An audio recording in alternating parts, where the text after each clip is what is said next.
Hello, hello. So I recently got into sort of a discussion with a guy called Kenneth who's also active here on YouTube, and he's like a philosophy channel, I guess. He talks perennialist philosophy, traditional philosophy, philosophy in general. He seems to have something of a traditional perspective. I'd certainly say he's not mainstream conformist in any way in terms of philosophy, but he's never willing to be explicit about anything. But I got into this discussion with him in his chat section about geopolitics and about the fall of America. Mr. Brown was arguing that if America fell, it would be bad for stability in the world, it would be bad for the rest of the world, and for Europe in particular, because as the global hegemon, they maintain stability and so on, of course. And then I went a bit off being unserious about a greater Germanic solution, but I do think that as Europeans, we would benefit from the destabilization of the American hegemony because it limits our sovereignty. We are basically vassals, satrapies, I usually call us. I usually say we're satrapies of the American empire because I think imperial mechanics have never changed over the ages because people don't really change that much over the ages and their psychology doesn't change that much over the ages. So mechanisms of power have never changed either. So imperialism hasn't really changed from the days of Caesar or the days of Mesopotamia to today. Still different jackets, different weapons and so on, but mechanisms are the same. You know, you establish cultural hegemony, for example, as America does now through Hollywood, through McDonald's and so on. Everywhere you see, there's an Americanism. The language itself is becoming English everywhere. Higher education in the Netherlands is becoming English rather than Dutch. So on and so on. Financial dependence, defense dependence. We're all dependent on the American empire for a lot of things. Our financial system is completely interlocked with the petrodollar system, with the trilateral agreement of oil for gold, and then the oil ensures a stable dollar. A stable dollar ensures that everyone who wants petrol needs to buy dollars, thus ensuring independence on the metropole, which is the United States. Not all of the United States, to be fair. A lot of the United States economy is basically third world, basically exporting agricultural products. Only the coastal areas like Hollywood, Wall Street, these sorts of places, these are developed high service economies. Third sector and so on, whereas most of America, if you actually look at it, it doesn't have an economy that much different from, say, Brazil. It's agricultural products export, raw materials export. It doesn't produce very highly refined products, and even the agricultural sector isn't very developed. Like in the Netherlands, we have a very large agricultural sector, but it's completely automatized. It's all reliant on robotics and so on, and it's optimized. Farming is in greenhouses and so on. So yeah, the metropole is of course just the big capital cities, really, like Rome was in its day, which is also of course we see the most multiculturalism, the most diversity, and so on. Anyway, the discussion originally was about if America were to collapse, it would be bad or good for Europe, and Mr. Brown argued that if America were to collapse, the hegemon would simply be replaced by China or Russia, which would be good from a European perspective. I'm of course arguing from a European perspective here. And I tend to disagree, especially considering Russia as a big player. If you were to unite the Benelux, which is the Netherlands, Flanders, or Belgium, and Luxembourg, we have a bigger economy than Russia. In terms of population, Russia is about 180 million people, whereas the European Union has 550 million people. So it's not really a challenge there. In terms of its military, it's much, much stronger, of course, than Europe. But that's really a question of investment and catching up. I mean, it's not that we couldn't have a strong military. We just choose to leech off the Americans. And the Americans, of course, wouldn't want us to have a very strong military. Because if we have a strong military, we would be able to challenge the hegemon, and they don't want that. They want us basically to provide some auxiliary troops, some local garrison troops, like the Roman Empire. Like our Dutch Marines, they're used as auxilia, right? They go to the Gulf of Somalia and they do a bit of anti-piracy there. They go to Mali. They make sure that the like rebels are suppressed there. There's we're allowed to keep sort of like nominal forces in our own countries. Then there's of course the warrior tribes which serve the empire, like the English, who are the primary ally of the Americans and used as actual troops, whereas for example German troops, Polish troops, Dutch troops, police missions, rebel suppression and local occupation duties, making sure no one gets too far their boots if they want to challenge the hegemon, right? So militarily we are kind of, Russia could challenge us militarily, they could overrun us if there were no American empire protecting us. On the other hand, how long would it really take us to catch up? In terms of manpower, we're far exceeding Russian manpower. An Abrams or a T-94, I think, is pretty much on the same technical level as a Leopard. I mean, in terms of fighter development, the Swedes have Griffin. We have plenty of small arms. Like we could scale up production and develop our own native technologies. It's not really that much of an issue. So what I would propose is if American empire would fall, and you already see this with the EU in a way, the EU proposes itself to be a player on global geopolitics. It's still under the boot of America. It kind of works with global elites, and at the same time you could say they're not really wanting to be an independent center of power.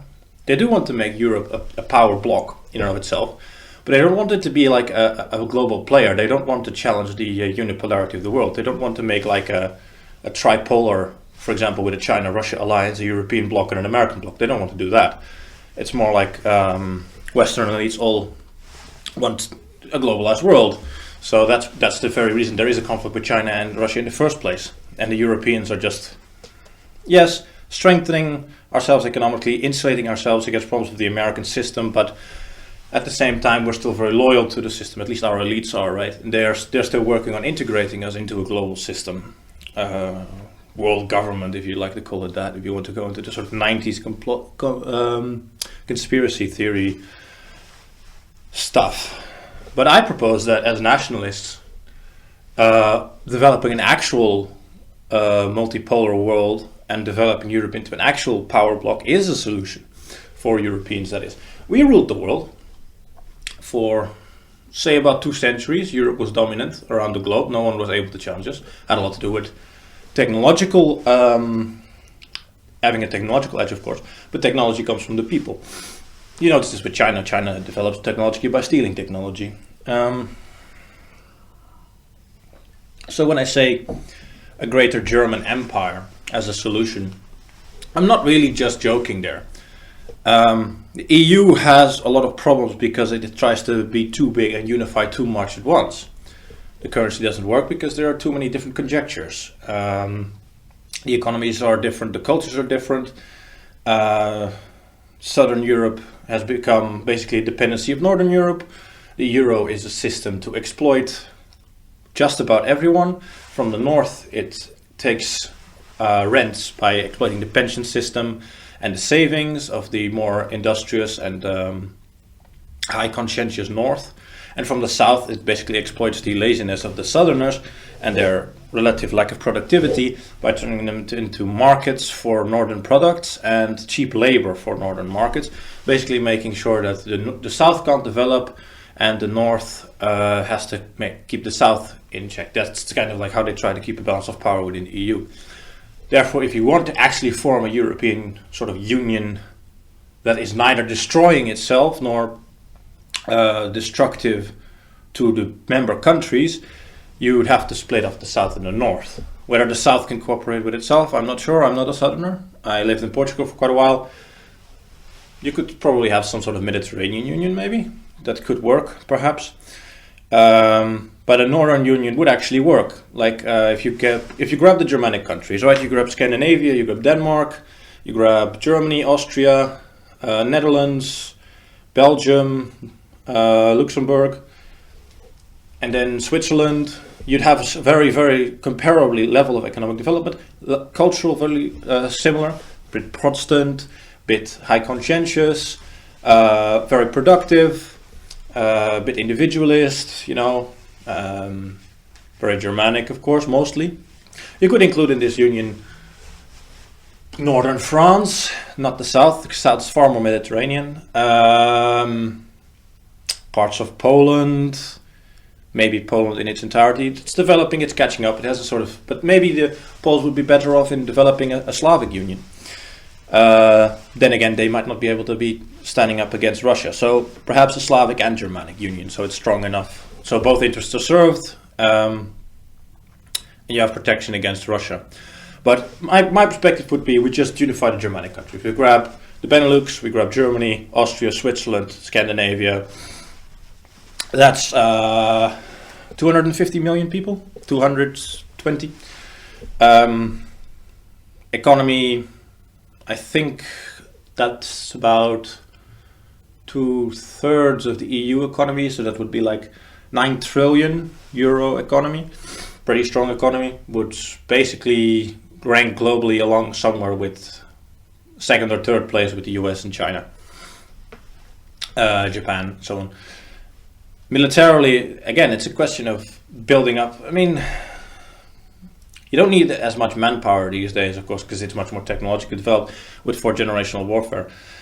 But you need to have, in theory, the capacity to wage total war for the defense of your country and so on. Because otherwise, if you aren't capable of doing that, you will always be overrun by stronger powers. So a Germanic union would have the manpower, would have the technological capacity, would have the defense industry to actually quite rapidly expand military force. Like when you have these polls that say only 15% of Dutch people are willing to fight for the Netherlands. I'm a nationalist. I wouldn't want to fight for the Netherlands. That has a lot to do with the current culture and people in charge. If you have a nationalist regime in charge, I think you'd see those numbers flip pretty quickly. I know a lot of other people who feel like this. And these are usually quite fit, strong people. Whereas the people who say they don't want to serve, of course, probably have a preponderance of a lot of soy boys among them. At any rate, so as a geopolitical solution for Europeans, I do propose developing into single nations, falling back into nationhood. That's probably not quite possible anymore because of the nature of the globalized world, global economy, finance, and so on. But we could make a European power bloc, maybe 2 or 3, a Slavic and Germanic and a Mediterranean one, which different currencies, but still cooperation. I mean, even though there's quite clear cultural differences between all these cultural spheres and these nations in themselves, we all are Europeans. We have some things in common Christian heritage, genetic heritage to an extent, although you do see these split lines between like Slavs, Germanics and so on, Mediterraneans. But there's a common heritage. I mean, we're at least more common with each other than with the Chinese or the Russians, or, well, the Slavs maybe not with the Russians, but we have more in common with each other than with Africans, Arabs, Chinese, or whatever, right? So there's a sense of unity against all these other powers. As for the challenge that the idea that China could fill up this global hegemonic position if the US were to fall, I really doubt that. China historically hasn't expanded much. They've always been very insular. The Chinese don't like to come outside the Middle Kingdom, it seems. To be fair, they have been expanding. Colonies in China, Africa, basically economically taking over Africa for resources to fuel their economy, taking islands and so on. But it's not like real imperialism on the scale the Americans are doing with like global hegemony. Anyone who challenges the hegemony in any way is destroyed. Gaddafi tries to establish a gold standard for oil, boom, Gaddafi's gone. Saddam and so on are a threat to Israel, the main satrapy of the United States. Boom, Saddam's gone. These sorts of things, right? America around the world, coup in Bolivia, coup in Brazil, coup in Venezuela. Globally active, globally ensuring its power. That's why it's the hegemon. China is basically looking just with the Sakhalin Islands and so on, and the South Chinese Sea, they're basically just ensuring their own regional defense. And with the Chinese colonialism of Africa, it's an economic dependence, and it has a lot to do with just fueling their economy, which could be done by trade anyway. It doesn't necessarily need, but Africa is never going to be independent, right? It just doesn't have the quality of manpower for it. It doesn't have the quality of leadership. It doesn't have human capital, so to speak. Basically, there's too low IQ. There's never going to be an African bloc, an African player in world geopolitics. It's always going to be backwater, and there's always going to jump someone into that power vacuum. Africa's always going to be exploited by someone for resources because it has a lot of resources. If it didn't have resources, who would care? Like Antarctica. Do you see anyone fighting over Antarctica? Do you understand? No. Maybe if it had oil. Point being that this whole Chinese colonization of Africa and these small defense expansions doesn't indicate to me that the Chinese are willing to go and be a global player. They seem to be quite content to just rule over the Chinese, develop themselves internally, make sure no one can challenge their system. It's no different from, like, I believe in this whole cyclical Spenglerian view of history, and that there's a very strong continuity in how humans are and think and how empires behave. Xi Jinping is just another Chinese emperor, and as long as he has the favor of the heavenly kingdom, he'll be fine. The only way to destabilize him will be from a rebellion from the inside.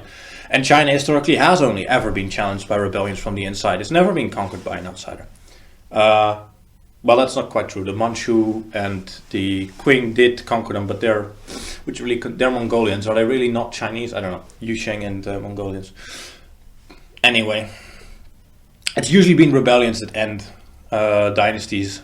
And China has existed as a coherent entity, as a coherent country, 3,000 years? 3,500 years? It's never really expanded much beyond the natural borders that China has. Chinese expansion has been extremely limited, and I don't think they're interested in that. As long as they can kind of keep control over their own system, they don't feel challenged from the outside, they get resources for their economy, they manage to keep their position, they'll be fine. They are not interested in going around the globe and dominating the globe. Russia is very similar. If you read Dugin, if you listen to these Russian intellectuals, the Russian Weltanschauung, especially from Dugin, they are not very expansionist either. All they want, Dugin's idea is this Central Eurasian continuous step sort of idea, where the person or the entity, the country, the nation, whatever power institution controls the Central Eurasian steppe area. So Russia and Central Europe is the global hegemon because it has so many resources, so much population, it has so many strategic key locations, no one can challenge it. So Russia would at most be interested in expanding into Eastern Europe, which historically is what they've always done. And as for expansion, they'll. So there's this other guy who asked me in the comments, he asked me a question, let me look this up. So Rens Witt asked me what my thoughts were on the Western narrative of Russia as a bogeyman, so I'll get into that as well.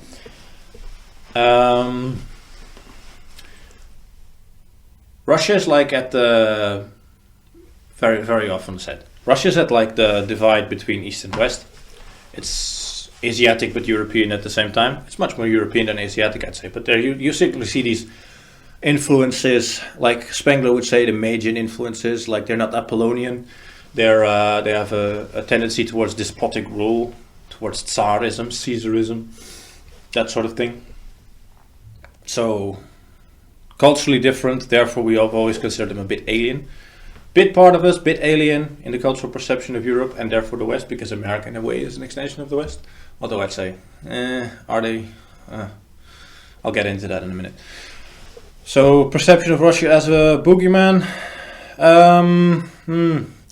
I'll give you an example. When Metternich established the Concert of Europe after the Napoleonic revolutions, Tsarist Russia was seen as like a boulder of conservative. Of good conservative values, like a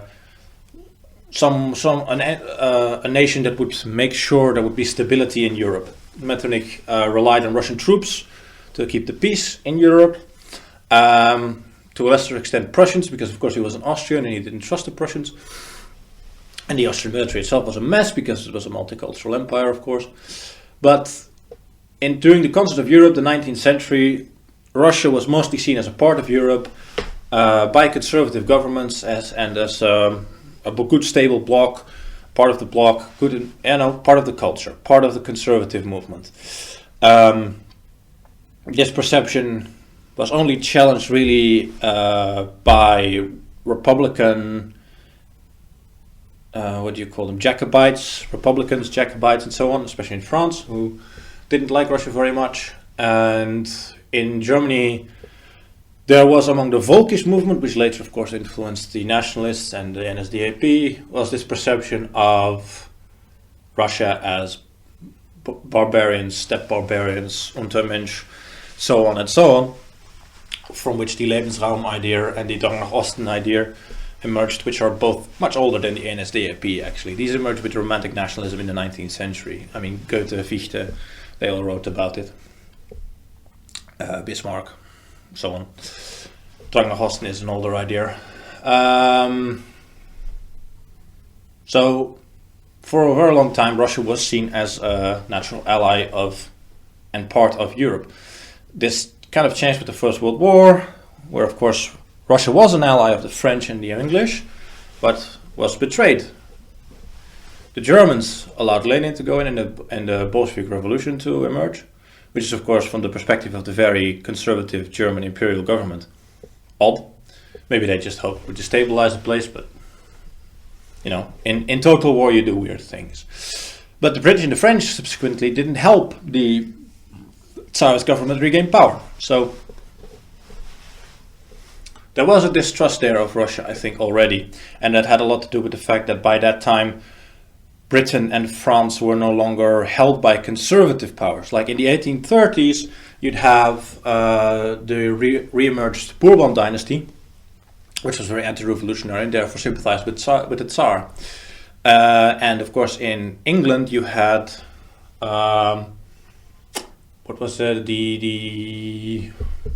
dynasty at the time? King George III and so on. Well, anyway, there was a monarchist government in power at the time who actually held quite a lot of power. The Hanoverians, right? The Hanoverians who held actual direct power. Parliamentarism wasn't that strong. There was a very strong conservative reaction from the elites against revolutionary thought. So they sympathized with Tsarist Russia. By 1917, 1918, when the revolution emerges, liberal parliamentarism is popular, of course, in England. The prime minister during the first half of the First World War was Lloyd George, the Liberal Prime Minister.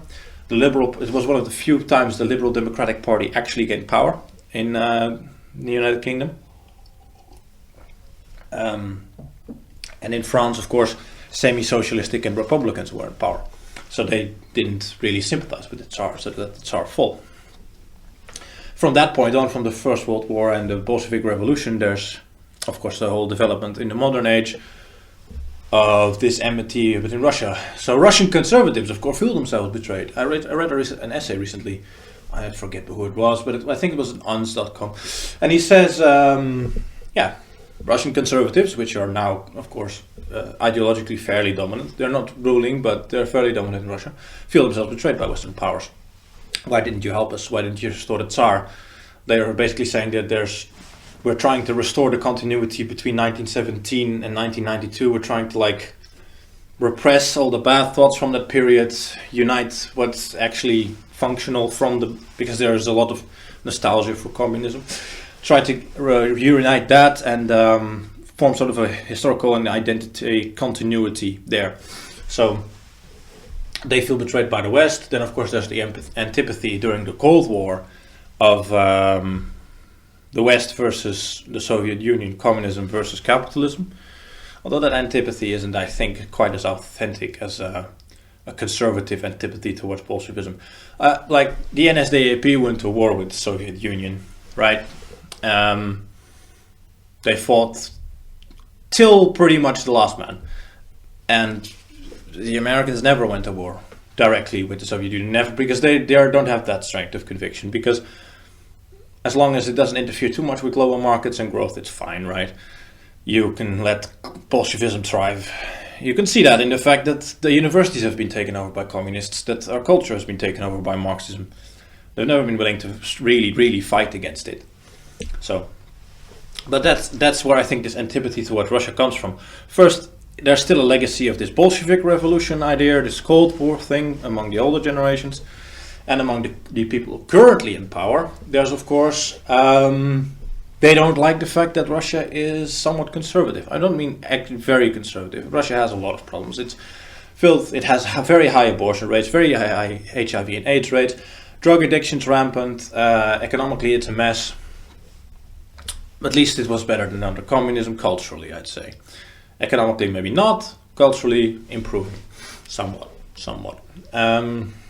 Point being, the current elites in the West don't like that there is a player on the global stage, at least a regional power, who is capable of challenging their neoliberal dominance and their idea of global integration.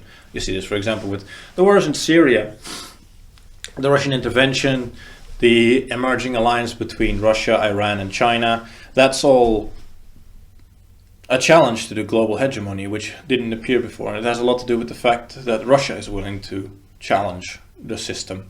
China would be perfectly content to just be the motor of productivity if they were left alone, but they see that they aren't going to be left alone because, well, Marxism, cultural Marxism, neoliberalism, whatever you want to call this sort of cobbled together ideology of economic neoliberalism and social Marxism, doesn't want anyone to be left alone. Isolationism is not an option. You cannot flee away from it. They will find you and make you part of the system.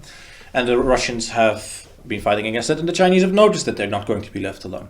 And they don't like Iran, for example, being challenged because Iran is their source of oil, and they don't want to have a source of oil dependent on the West, and so on and so on. So the antipathy towards Russia in this day and age has a lot to do with current ruling elites in the West. And they, of course, propagate that through the media. I think there was a sort of détente from the end of the Cold War to Bush. Bush was fairly friendly with Russia. But the Russians at that time were seeming to that they were going to integrate into the global system, that they were going to integrate. They allowed McDonald's in, they allowed capitalism in, and they allowed American banks in and so on. And then under Putin, there was still economic integration to an extent, but they were like, well, we're going to, go our own course. We're not going to go along with your interventions and with your, your power systems and so on. We're not going to be part of this financial system. I mean, the Russians have been trying to develop a parallel system for selling oil in gold or rubles or whatever, away from the dollar for a very long time. Of course, Europe is dependent on Russian oil and gas, so that's a very big concern for America, to their hegemony over Europe. So that's where the antipathy comes from, I think. Is there an authentic antipathy towards Russians among European people, among Americans? To an extent. Liberals certainly don't like Russia because they see it as a conservative boogeyman, a reactionary power, subverting their, global homo party. And then among older generations, they still think Russia's got communism, basically. Whereas you would think that American Republicans would actually sympathize with Russia because it's conservative. But American Republicans, of course, aren't conservative themselves anymore. Charlie Kirk. I mean, right? If that's conservatism, then of course they don't see Russia as a friend either. And Republicans have always been very jingoistic in the United States. So anyone who's willing to challenge American power, even if that's against their own cultural, financial, or whatever interests, they're against it. So the war in Syria, Republicans support intervention in Syria against Russia because, who knows, because America, because fuck yeah, hamburgers, and we need to wave the flag and we need their oil and fuck their sovereignty, and anyone who challenges is wrong by default because America's always right. Even if it means that America as an institution is eating away at what we consider important as conservatives and Republicans. I mean, they're destroying free market, destroying the marriage, destroying basically everything we value. But yeah, well, America, fuck yeah, wrong. Always right. No doubts. mean, that's a good attitude in a way, if your country is actually, responsible and taking care of your people and taking care of your culture. But if they're not, it's a very unhealthy attitude, and you should really be against the establishment in your own country. So, to go back to the whole point of this story, because I'm just rambling here, I'm imitating Mr. Brown's style of videos. I'm standing, hopping around on one leg, with a blank wall behind me, ranting about things. But to get to put a point, for a European nationalist, from a European perspective, it would be good to destabilize the American empire, to have America collapse, because it would allow for interesting things to happen on the global stage.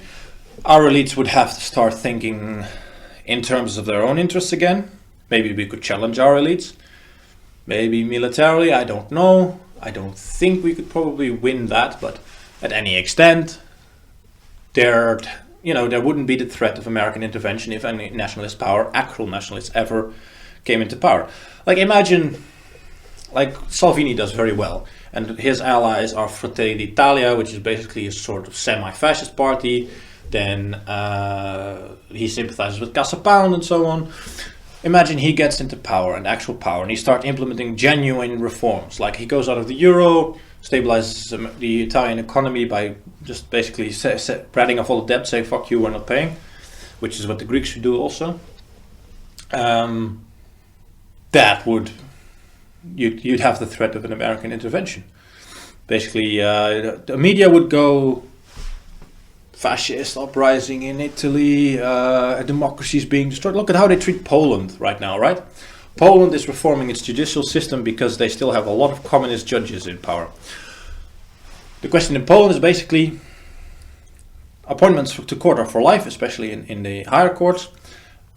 These people were all appointed by the communist authorities in the late 80s. They've never been replaced. There's a huge amount of corruption from these judges. There's basically cronyism. The old communist elites, oligarchs who gained a lot of money, who were apparatchiks of the system, who made a lot of money, who made a lot of corrupt dealings, who still do a lot of corrupt dealings. Whenever they are brought to court, they are basically let off by these judges because there's this cronyist system. And the new PIS party wants to deal with this. I want to get rid of the communists and the cronyism and to have a proper, fair judicial system again. Probably they'd use this to, favor their own cronies, because that's how power works. There's always cronyism. But the motive is to get rid of these corrupt judges and these communists. And the EU is going absolutely nuts. If you look at left-wing media about Poland, they're treating it as if there's a fascist coup there, as if the judicial system is being completely destroyed, as if the rule of law no longer exists, as if there's basically a dictator ruling by decree rather than that there's a system of laws. So imagine in Italy, Salvini comes to power, you'd have that same thing. Much worse though. They'd really be going all nuts on the propaganda about Salvini being a fascist, destroying the rule of law, blah, blah, blah, liberal democracy under threat in Europe, blah, blah, blah, blah, blah. And I think American military intervention, even if it never materializes, is always a stick they have, to threaten you with. We call it a stok achter de deur. So if that's gone, I think people would be willing to be more bold, more bold and genuine in reforms, more bold in their rhetoric. And we could win elections, we could challenge the system. So without the American hegemony, that's good. Then the hegemon in general should be gone, because we want, in Europe, we want our own autonomy, we want our own financial system away from this usurious capitalism that the Americans have developed, where basically, I'm in favor of capitalism, let's be very clear. Free markets and property rights are important. I think that there's no sillier idea than communal property, but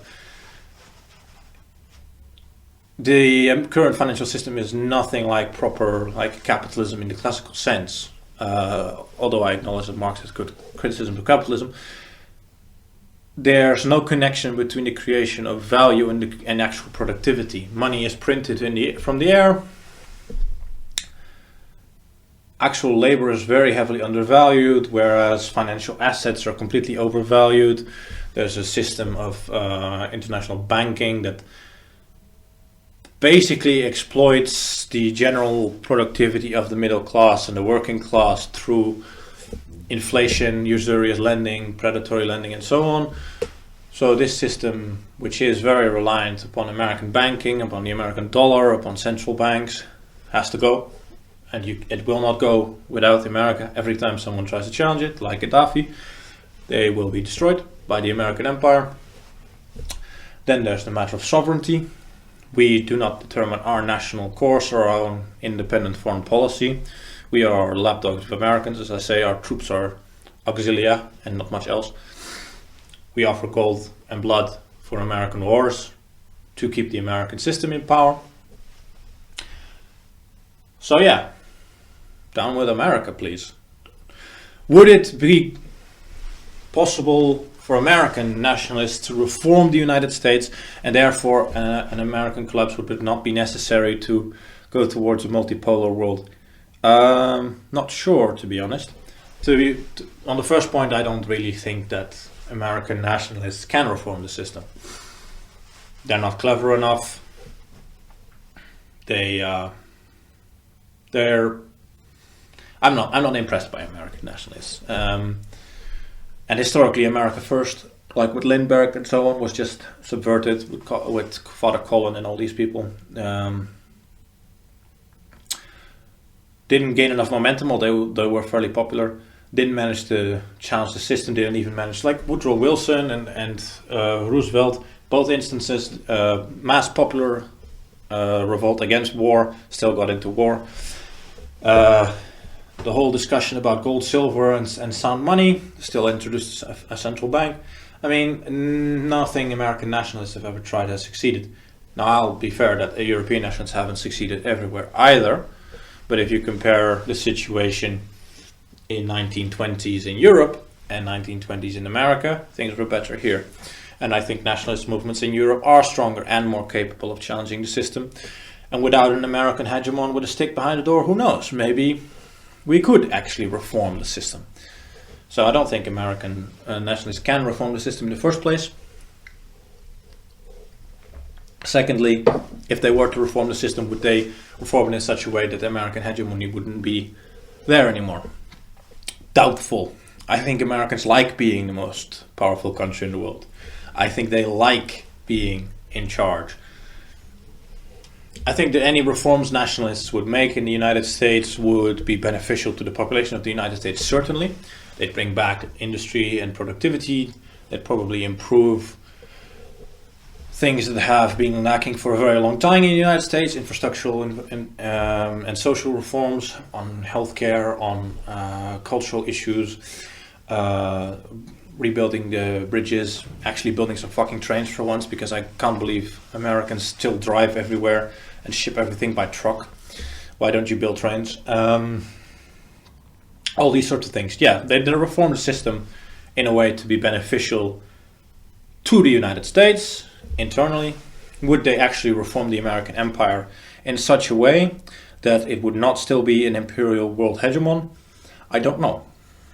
If I listen to the likes of Richard Spencer, who talks about fantasy nonsense like a global worldwide empire, I don't think so. I think he'd further try to integrate Europe into this sort of white empire and erase local and cultural identities, and further integrate us militarily and economically into this sort of empire. So no, I don't think that Americans can reform the system, or that this reform would be beneficial to us in Europe. In Europe, we need to be self-reliant. That's the whole idea of nationalism. Autarky, self-reliance, sovereignty. So, some form of union is necessary simply out of necessity. It's realpolitik. We're going to have to work with the Germans and our other neighbors to be economically and militarily strong enough. But, yeah, no, the collapse of America would be good. Russia is not a genuine challenger on the global stage. If Germany today decided to rebuild its military and actually go for like a strong military development, and actually, if Germany were to turn nationalist today, they would be the dominant power in Europe, and they could have a military equal to challenge the Russian army within 5 to 10 years. easily in terms of manpower and technology. They wouldn't have nukes though, that's the only thing. But really, are nukes so poorly understood that any country in the Western world wouldn't be able to develop nukes relatively rapidly? I mean, France has nukes. Every country in Western Europe has nuclear power centers. We have reserves of uranium. Nukes could be developed pretty easily. Again, Iran's developing nukes, and they're completely isolated from the global system. They're isolated from global markets, and they have a lower IQ general population to begin with. Really, we couldn't develop nukes. So, no, I think we would be fine if we were just to go for an independent European power bloc, or a Germanic power bloc for that matter, because that's strong enough in and of itself. Like, the European Union as such is going that way. The problem is they're too big, too fast at the same time, and goals that don't align with nationalist ideals. So, I think that EU has certain good principles and ideas. For example, the EU does fine things with infrastructure development, making sure laws and tariffs and all these things sort of lock together. I mean, you couldn't have railways, roads, bridges, all these things, agricultural subsidies. These are good things the EU does. Problem is, its goal is globalism, its goal is integration into the global world system, and financially it's a mess. The euro is a dumb idea. You'd have to split it up into at least two, maybe three different currencies. And you shouldn't, of course, have mass migration or egalitarianism as a state philosophy. Both of those things are going to destroy the entire thing eventually. Although maybe they'll find a way to manage that, I don't know. Clearly they seem to have some notion of what they're doing, otherwise they wouldn't be doing it. And I don't think our elites are as dumb as all that they'd simply, out of idealism, would destroy the whole system. You don't get into positions of power if you're that dumb. So, Germanic Union separate from the South. Cooperation, certainly. I mean, you're just not going to be able to go back to just a nation state. That's the thing. Nation states in and of themselves, except maybe a few of the bigger ones, like Germany, France, too weak to be players on the world stage. Now, Germany is capable of being a world player because of its strong economy, but it does still rely on the rest of Europe in a way they are as markets and as source of cheap labor and financially to keep the value of the euro down relative to the strength of its economy so it can export more cheaply. But maybe they could be something of a player, like on the level of Japan, right? Strong economically, a bit isolationist. France, Britain, don't know. Especially because the Britons are of course involved in this whole Anglo culture where they get dragged along with everything that America does, regardless of whether they're part of the system or not. That has been the case for quite a while. Anyway, there's just some reflections on that from Mr. Brown to listen to, reply to maybe. And there you have some general views of mine on geopolitics. Germanic Union would work. Russia's not that big a player. China's fairly isolationist. They don't like leaving the Middle Kingdom. I don't think they're going to go for being the world hegemon or stepping into anyone's back garden. They just want their own back garden. Because they're going to have enough trouble keeping their own damn population under control. Because historically China's always had that issue of eventually some disaster happens. Well, maybe this Wuhan crisis, right? Maybe. Some disaster happens, the zeitgeist becomes, the emperor has lost the favor of the heavenly kingdom, it's time to overthrow him and put a new hegemon in charge. History of China is that, cyclical rebellions, new emperors, but it never falls apart. It never really expands that much outside of its own back garden, and that's what China does. It's like a stable rock in the sea of history. China's always over there. Whatever historical period you look, basically from about 2000 BC, it's always there. China's always over there. There's always an emperor. There's always a huge bureaucracy, and they're always doing rice farming. You can rely on it. Whatever period of history you can look, and there's China. Yep, there's an emperor. Yep, they're rice farming. Okay, and they're not doing anything beyond that. They're not invading anyone. They're not expanding really. Usually they're being invaded by Mongolians or Yukio or tribes or whatever, and then they become the ruling dynasty or they throw the Mongols back. That's about it. They've never been very expansionist. invading Japan was even too much for them. They tried to invade Japan only under Mongolian rule, and only once. They did some exploration of the Philippines and then decided, nah, They built this huge fleet of gigantic junks, explored the South Chinese Sea, the Philippines, and then they went, well, that's okay. We'll just stay here. Korea, they wouldn't even conquer and invade Korea. They just made it a dependency.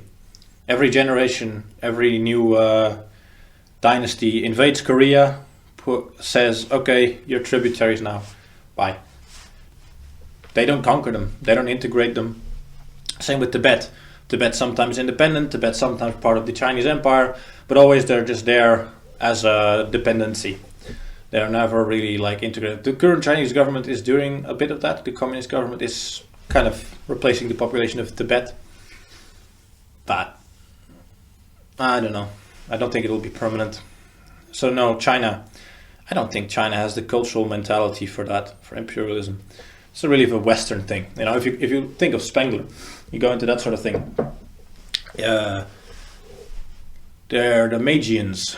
They are not Apollonians. They don't have this Faustian spirit of discovering the world, wanting to know what is behind every mountain, conquering every challenge.